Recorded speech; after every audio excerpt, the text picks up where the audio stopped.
Part 1. The Gathering Storm. The wind over Eldros. The wind that morning carried the scent of snow from the northern peaks and smoke from the western plains. It whispered through the mountain passes of Eldros, through pine and stone, until it reached the walls of Hollowspire Keep, a fortress older than the kingdom it guarded. There, the banners of the great houses hung heavy in the still air, waiting for the council to begin. For months, rumors had crept across the realm. Villages swallowed by shadow, rivers running black, strange fires on the horizon. The old songs spoke of such omens, signs that the Shadow King had stirred in his tomb beneath the basalt mountains.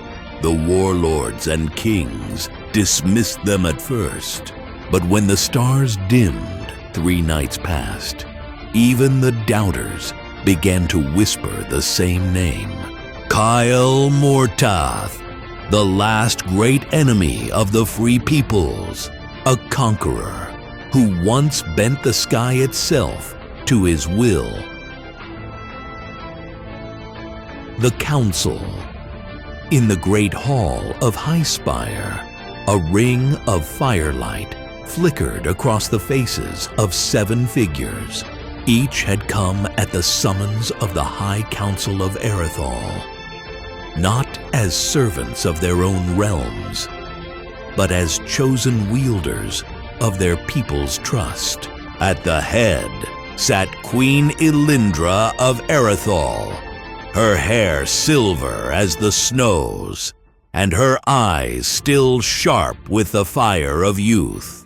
Beside her stood the seer of Hollowspire, robed in midnight blue, his voice soft yet carrying across the chamber. The Sunstone yet lies hidden.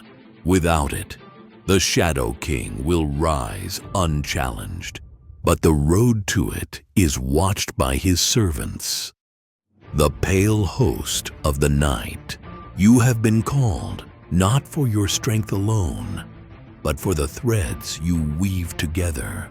Alone, you will fall. Together, perhaps the Sunstone will see the dawn once more. The fellowship they spoke of stood as the seer named them. Kaelin of the Vale, a ranger whose bowstring had sung in a dozen battles, yet who still preferred the whisper of leaves to the roar of war. Thyra Stormborn, a shield maiden of the northern wastes, broad-shouldered and bright-eyed, whose laughter was as fierce as her sword arm. Erendor, a scholar mage of the Ivory Tower, thin as a reed, but with a mind as deep as the old libraries.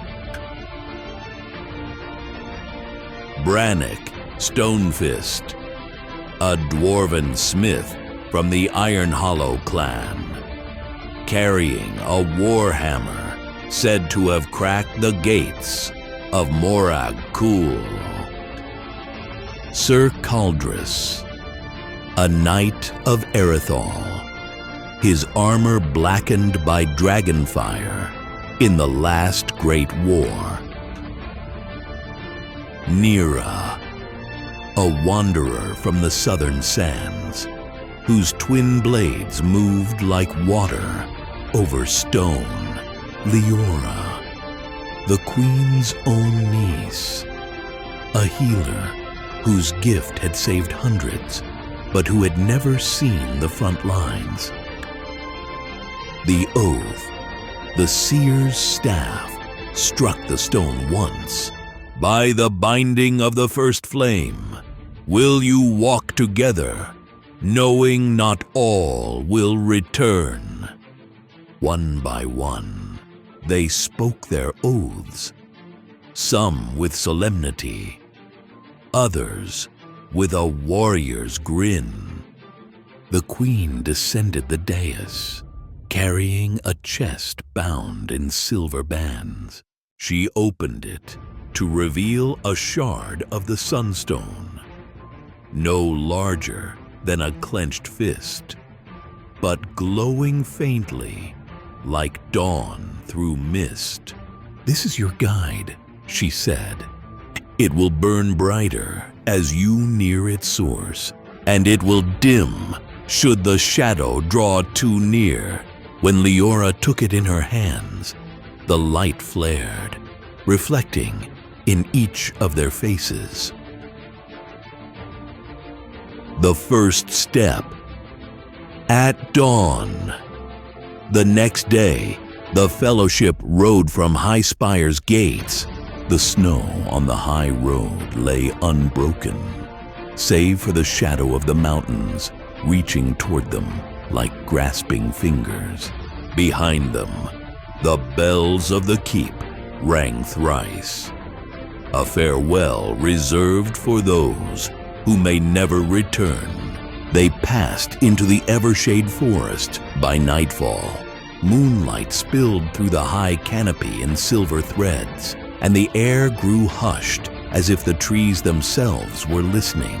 It was there Kaelin's hand went to his bow. "We're not alone," he murmured. From the dark stepped figures draped in pale cloaks, their faces hidden. Their eyes, when they lifted them, gleamed like frost on steel. The first of the Shadow King's servants had come to test the Fellowship's mettle.